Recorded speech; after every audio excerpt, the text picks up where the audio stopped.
são angiospermas. As angiospermas formam o maior e mais complexo grupo de vegetais existentes e tem como característica principal a presença de flores e frutos, que agrega valor comercial a esse grupo que está presente em todo o globo e em praticamente todos os biomas terrestres conhecidos. São ainda divididas em duas classes, as monocotiledôneas e as dicotiledôneas, que se diferem principalmente quanto à quantidade de cotiledôneas, primeiras folhas modificadas e relacionadas com a nutrição do embrião presentes. Estrutura dos angiospermas. As plantas angiospermas são as mais complexas da natureza, por isso elas apresentam diversas estruturas. Raiz. A primeira estrutura que surge de uma semente em processo de germinação que permite a fixação no solo e desde já absorver a água. Além da função listada, a raiz atua também no processo de armazenamento e condução. Como as raízes atuam no processo de fixação do vegetal ao solo, geralmente elas se mostram ramificadas, constituindo dessa forma a chamada sistema radicular da planta. Podemos caracterizar a raiz da seguinte forma: corpo não segmentado em nós e entre nós, órgão que não possui folha e gemas. Raras exceções: raiz aérea. A maior parte das plantas possui raiz subterrânea. Na maior parte das vezes as plantas não possuem clorofila em sua raiz, com exceção daquelas plantas que possuem raiz aérea, como a orquídea. As raízes são compostas pelas seguintes partes: coifa, protege o ápice da raiz contra o atrito e a transpiração excessiva, protege principalmente na zona lisa e tecido meristemático. Zona lisa de crescimento, promove o crescimento da raiz que é subterminal. Zona piléfera. Essa zona da raiz tem como principal função absorver a água e nutrientes dissolvidos que estão disponíveis no ambiente. Zona de ramificação. Nessa parte da raiz é que se formam as raízes secundárias. Colo. Tratam de uma região de transição entre a raiz e o caule. Folhas. As folhas desempenham basicamente duas funções importantes para a vida das plantas: a fotossíntese e a transpiração. Para que seja entendido como as folhas realizam essas funções, vamos conhecer o estomato. O estomato são estruturas existentes na epiderme das plantas, constituídas de duas células especiais, as células guardas. Entre essas duas células existe uma abertura que comunica o interior da folha com o ambiente externo. Essa abertura é chamada de ostiolo. Através do ostiolo, as folhas fazem as trocas de gases entre as plantas e o meio externo. O controle da abertura e fechamento do ostiolo é feito pelas células guardas. Quando se enche de água, elas empurram a parte oposta do ostiolo para a lateral e abrem o orifício. Quando há falta de água, elas se murcham e fecham o ostiolo. Existem três partes principais da folha: o limbo, o peciolo e a bainha. O limbo é a região mais larga da folha. Nele se encontra o estomato e as nervuras, que contém pequenos vasos onde ocorre a seiva bruta e a seiva elaborada. O peciolo é a haste que sustenta a folha prendendo ao caule. E a bainha é dilatação do peciolo. A bainha serve para prender a folha ao caule. Uma outra estrutura é o caule. O caule são estruturas de sustentação. Na maioria dos angiospermas, o caule são aéreos. Isso é, crescimento acima do solo. Porém, as angiospermas também podem apresentar o caule subterrâneo. Esses caules contêm reservas de nutrientes que são usados para o desenvolvimento das plantas.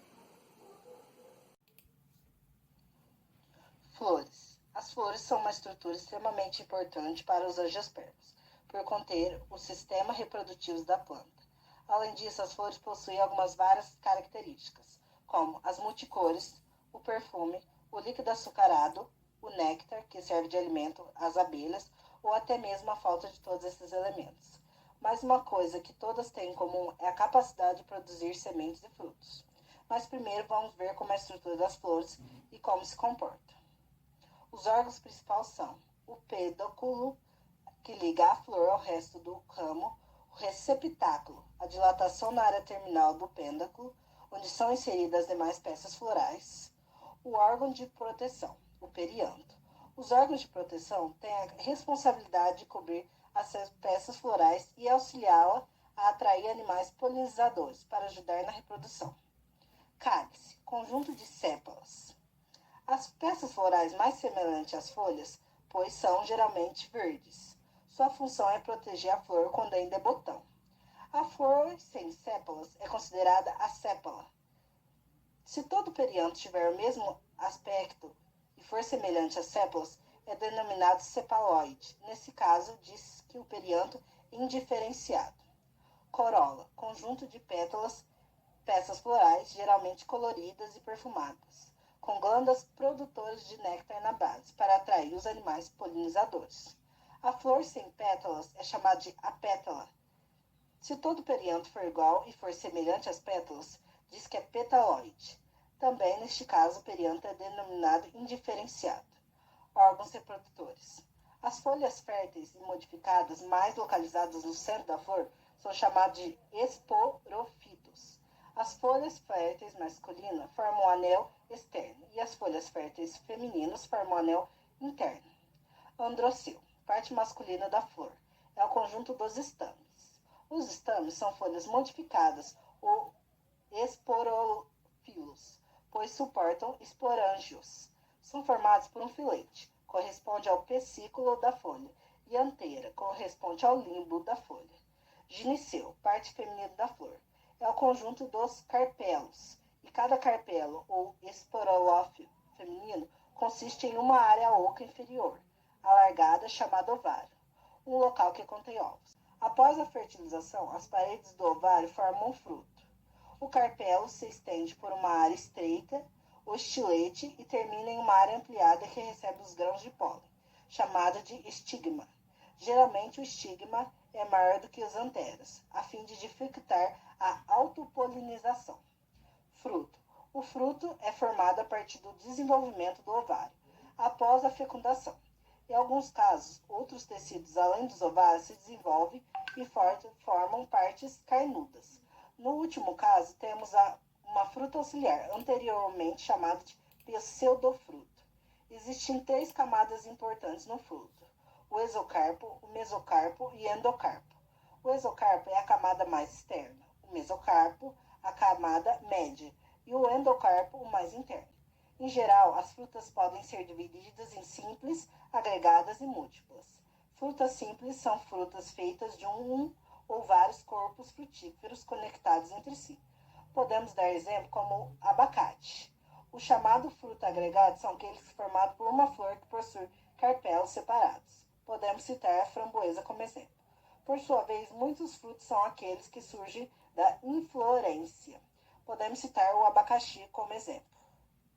As angiospermas possuem um ciclo de vida alternante, alternando as gerações haploides e diploide. A geração haploide é a geração gametofítica, pois produzem gametas. A geração diploide é chamada de geração esporofítica, pois, após os gametas fecundarem, eles originam um zigoto, que se desenvolve formando o esporófito. A reprodução das angiospermas acontece através da polinização, que é o transporte do grão de pólen da antera até o estigma. Ao cair sobre o estigma de uma flor da mesma espécie, o grão de pólen germina e forma o tubo polínico, que cresce até o ovário. Ao chegar no ovário, sofre divisão mitótica, formando 2 núcleos espermáticos. Um deles se funde com a oosfera, que é o gameta feminino, formando o zigoto. E o outro se funde com outros 2 núcleos, formando o núcleo triploide, que dará origem ao endosperma, que armazena nutrientes para o embrião. Por ocorrer duas fecundações simultâneas, é chamada de dupla fecundação. O desenvolvimento do zigoto, do endosperma e outras partes do óvulo formam a semente. Existem dois tipos de polinização. A autopolinização, que ocorre em plantas hermafroditas. O pólen da planta fecunda a oosfera dessa mesma planta. E a polinização cruzada, que ocorre entre plantas diferentes. A polinização cruzada pode ser realizada pelos mais diversos agentes, como ventos e animais. As plantas visitadas por animais possuem atrativos, como cores, pétalas grandes, cheiro e néctar. Dois grandes grupos, de acordo com o número de cotilédones: as monocotiledôneas e as dicotiledôneas. As monocotiledôneas possuem um cotilédone, possuem raiz fasciculada, flores trímeras e folhas com nervuras paralelas. As dicotiledôneas possuem dois cotilédones, raiz axial, flores pentâmeras e folhas com nervuras em rede.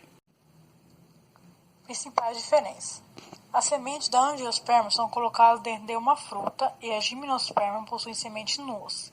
No entanto, a gimnosperma depende principalmente da polinização pelo vento. O esporófito da angiosperma e gimnosperma é diferenciado em raiz, caule e folhas. Angiosperma e gimnosperma têm vasos e células.